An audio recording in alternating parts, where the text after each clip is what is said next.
Hey guys, welcome to Define Agile. This is Anatoly. We're talking everything agile tools like Jira, and today I'm going to show you how can you delete a status in Jira. Let's say you have a status that you don't need anymore and you want to delete it. I'll show you how to do it. We'll take a couple minutes. Before we start, couple things. If you're watching this video, you're probably new to Jira, and I have a good offer for you. You can go to the description and click a link and get one of my courses. It's very affordable and will teach you how to learn Jira in about 8 hours from beginner to advanced. You want to learn things like groups, workflows, permissions. And you want to learn how to use Jira, how to estimate what are story points. Everything is there. Second thing is, if you are stuck and you want somebody to guide you through things like Agile, Jira tools, I can help you. I have a lot of experience, so please click on the description, go to Calendly, and just book a time with me. You can book an hour, 2 hours, 3 hours, as much as you want. We'll meet one-on-one, and I will help you out. And finally, if you have a big team and you want this team to be agile, you want to give them a Scrum training, Agile training, Kanban training, you want somebody to maintain your Jira, please go to defineagile.com, fill in the form, send it to me, and let's talk how I can help your business. Now let me show you how to delete a status. For that, you will need to have a super admin permission. So not a project admin, but Jira administrator. If you don't have it, and you're asking me why cannot I see certain things, you need to have this permission, or ask your super admin to do it for you, or give you a role. But essentially, we need to go to settings, and then we need to go to issues. Once we're on issues, we can scroll down and we can see issue attribute statuses. We click on that. And here you will see all the statuses associated with all your projects because it's a Jira admin, and you will see how many workflows are using it. I will tell you that if it's used by a workflow, that it cannot be deleted. So if you have a status that is used by workflow, it will not work. You see edit, and then the one that is not associated with any, you can easily delete. So what you could do is, before you want to delete something, you need to disassociate it from the workflow. It is very important. Let's try that. So let's say we have a canceled status that we would like to delete. We have one associated workflow with it. We can click on associated workflow and we can go to it. So see, this particular workflow has a canceled status. So we need to remove it from the workflow. You can do it through, if you go to diagram, you can see it better. So see, we have this canceled status that we don't need. So we can click edit, and we can try doing it this way. So from edit, we can go to canceled. And here you can remove status. But then it says statuses cannot be removed from active workflows, which means that if it's active, I'm sorry, I will not work. So to go around this, you need to copy this workflow, make a copy out of it, then remove the status, and then associate it back.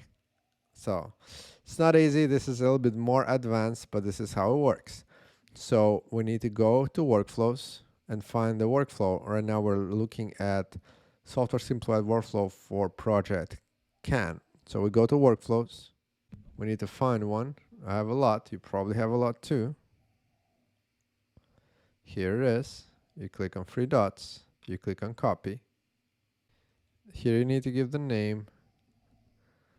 I'll give something like 2.0 copy. Here we are, it says inactive. Once it's inactive, we can act on it, which is funny. Click on cancel, remove status. Now you can remove. Perfect. So status is not here anymore. We are good.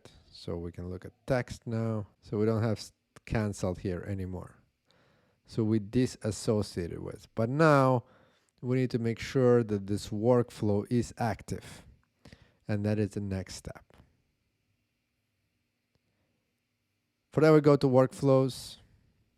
And if we search for can, it's It's not an active workflow. So if you go into inactive workflows, we can see it is inactive. So what we need to do now is we need to associate the workflow scheme with the workflow. So we click on the workflow schemes. Then here we go to workflow scheme that we have. We can search for can. Here it is. It says this workflow belongs to this. I click on edit. And in this case, we need to add a workflow here. So I click on add workflow, add existing. Then we search for our new workflow. If you have a lot, it'll take a little bit of time, but essentially you need to find your workflow, can v 2.0. Then you click next. Then you assign it to all issue types. If you want to, I'll just assign it to all issue types, click finish. And here, now you can publish it. So click publish. You click associate. There's no issues to migrate. If you do have some, I think you did something wrong. If you just copy, you don't need to worry about that. So your workflow has been published now. So you see this is using can v 2.0, which is pretty good. Now if we go to workflows, we search for active workflows in can. We see that v 2.0 is active. This is inactive. And now we can edit it as well, because status can only be deleted if none of the workflows associated with that. So we need to edit it. I know this is a lot of work. Don't blame me, not my fault, but this is how it is.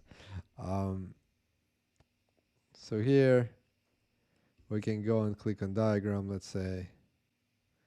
Then we go to canceled, remove status. Because it's inactive, we can remove it now. Done. Now we can go to statuses. And now we can delete this one. So there's a delete now. No associate workflows, delete. You click delete. And you click delete. Here you go. No more status. Guys and girls, I know this is a lot of work, so that's why when you're creating status, be very careful when you assign something to a workflow. Make sure it makes sense, because otherwise, well, if you have something associated like 10 workflows, this is a lot of work. And yeah, so I really recommend you to pay attention. I know it's a lot of information, it's pretty advanced. If that brought you value, please like and subscribe, because, well, it takes a while to make those videos and takes a lot of effort, but I appreciate you watching. I'll see you next one. Bye-bye.